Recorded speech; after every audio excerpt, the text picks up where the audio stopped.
मनुष्य के जीवन और मरण से संबंधित ऐसे कई रहस्य के बारे में पढ़ने को मिलता है जिन्हें जानकर कोई भी व्यक्ति अपने जीवन की गति को सुधार सकता है। आपने हमारी प्रस्तुति गरुड़ पुराण भाग 1 में जाना कि मृत्यु के समय मनुष्य के साथ क्या क्या घटित होता है और वह किस प्रकार यमलोक ले जाया जाता है। इस प्रस्तुति में आज हम जानेंगे कि मृत्यु के बाद जीवात्मा कितने दिनों तक घर में रहती है। हमारे धर्मशास्त्रों में इस संदर्भ में क्या क्या वर्णित किया गया है वह सब हम आपको इस वीडियो के माध्यम से बताएंगे। आध्यात्मिक ज्ञान प्राप्त करने के लिए चैनल को सब्सक्राइब करें। अधिक समय न लेते हुए हम अपनी प्रस्तुति आरंभ करते हैं। गरुड़ पुराण वैष्णव संप्रदाय से संबंधित है और इस पुराण के अधिष्ठादेव सृष्टि के पालनकर्ता भगवान विष्णु है। आपने हमारी प्रस्तुति गरुड़ पुराण भाग 1 में देखा कि कैसे यमदूत उस जीवात्मा को यमलोक ले जाते हैं। वह जीवात्मा 24 घंटों के पश्चात पुनः वापस आती है और 24 घंटों के दौरान जीवात्मा को उसके संपूर्ण जीवन का लेखा जोखा दिखाया जाता है, जिसमें यह आकलन होता है कि अपने जीवन काल में इस आत्मा ने कितने पाप और पुण्य किए हैं। इसके पश्चात आत्मा को फिर से घर में लाया जाता है जहां उसने अपने शरीर का त्याग किया था और 13 दिन तक वह जीवात्मा वहीं अपने परिवार के बीच रहती है। मोह व वासना से भरी वह जीवात्मा बार बार अपने शरीर में घुसने का प्रयास करती है, किंतु यमदूतों के पास बंद से बंद जाने के कारण वह कुछ भी करने में असमर्थ हो जाती है। वह अपने परिवार, रिश्तेदार व मित्रों को उसकी मृत्यु का शोक मनाते देखती है। वह उन्हें चुप कराने का प्रयास भी करती है, परंतु उसकी उपस्थिति का ज्ञान किसी को नहीं होता। फिर वह अपने सामने स्वयं के मृत शरीर को देखती है और भूख प्यास से जोर जोर से विलाप करने लगती है। इसके साथ साथ गरुड़ पुराण में यह भी बताया गया है कि मनुष्य पुण्य कर्म तो करता ही है, परंतु उसके पुण्य कार्यों की संख्या उसके द्वारा किए गए पापों से कम होती है। अर्थात मनुष्य पुण्य कार्यों की अपेक्षा पाप अधिक करता है। इसके समाधान स्वरूप मृत्यु के पश्चात पिंडदान करना आवश्यक बताया गया है। 10 दिन तक जीवात्मा के उद्देश्य से पुत्रगण पिंडदान देते हैं। अगर मृतक का पिंडदान नहीं किया गया तो जीवात्मा अनंत काल तक भटकती रहती है और हजारों सालों तक पीड़ा व कष्ट भोगने के बाद अगला जन्म लेती है। प्रतिदिन दिए जाने वाले पिंड के 4 भाग हो जाते हैं। उसके 2 भाग से मर्त का शरीर बनता है, तीसरा भाग यमदूत ले जाते हैं और चौथा भाग मृतक को खाने के लिए मिलता है।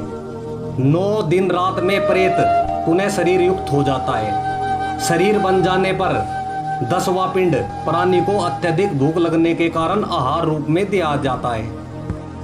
गरुड़ पुराण के अनुसार 10 दिन तक दिए जाने वाले पिंड में विधि, मंत्र, सौदा, आह्वान और आशीर्वाद का प्रयोग नहीं किया जाता। केवल नाम तथा गोत्र से ही पिंडदान दिया जाता है। मृतक का दाह संस्कार हो जाने के पश्चात पुनः शरीर उत्पन्न होता है। मृत व्यक्ति के जल जाने पर पिंडदान द्वारा उसे 1 हाथ लंबा शरीर प्राप्त होता है, जिसके द्वारा वह प्राणी यमलोक के मार्ग में अपने शुभ कर्मों को भोगता है। पहले दिन जो पिंडदान दिया जाता है उससे मूर्धा, दूसरे दिन के पिंडदान से ग्रीवा और दोनों स्कंद बनते हैं। तीसरे दिन के पिंडदान से हृदय और चौथे दिन के पिंडदान से पृष्ठभाग उत्पन्न होता है। 5वें दिन के पिंडदान से नाभि, 6ठे दिन के पिंडदान से कटप्रदेश, 7वें दिन के पिंडदान से गुह्य भाग, 8वें दिन के पिंडदान से पुरु, 9वें दिन के पिंडदान से तालु व पैर और 10वें दिन के पिंडदान से सुधा की उत्पत्ति होती है। जीवात्मा शरीर प्राप्त करने के पश्चात भूख से पीड़ित होकर घर के द्वार पर रहती है। 10वें दिन जो पिंडदान होता है उसमें मृतक का प्रिय भोजन बनाकर देना चाहिए, क्योंकि शरीर निर्माण हो जाने पर मृतक को अत्यधिक भूख लगती है। प्रिय भोजन पदार्थ के अतिरिक्त अन्य किसी भोजन का पिंडदान देने से उसकी भूख दूर नहीं होती। 11वें और 12वें दिन प्रेत भोजन करता है। मरे हुए स्त्री पुरुष दोनों के लिए प्रेत शब्द का उच्चारण करना चाहिए।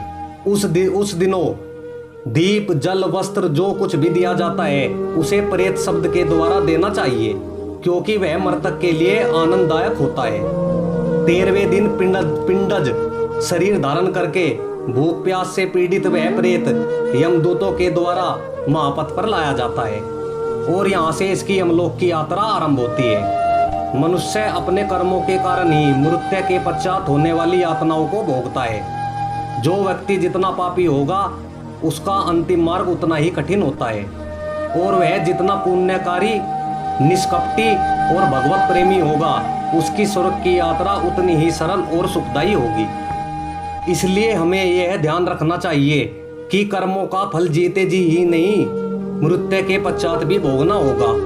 गरुड़ पुराण का यह भाग हम यहीं पर समाप्त करते हैं। इससे आगे आप अगले भाग में जानेंगे। हमारा उद्देश्य केवल आपके ज्ञान में वृद्धि करना व धर्म के प्रति आपकी जिज्ञासा को बढ़ाना है। अगर हमसे कोई त्रुटि रह गई हो तो हमें क्षमा करें। अब हमारी भेंट एक और नई ज्ञानवर्धक प्रस्तुति के साथ होगी। आज के लिए केवल इतना ही। जाने से पूर्व वीडियो को लाइक करें व चैनल को सब्सक्राइब करें। तब तक के लिए जय जय श्री राम।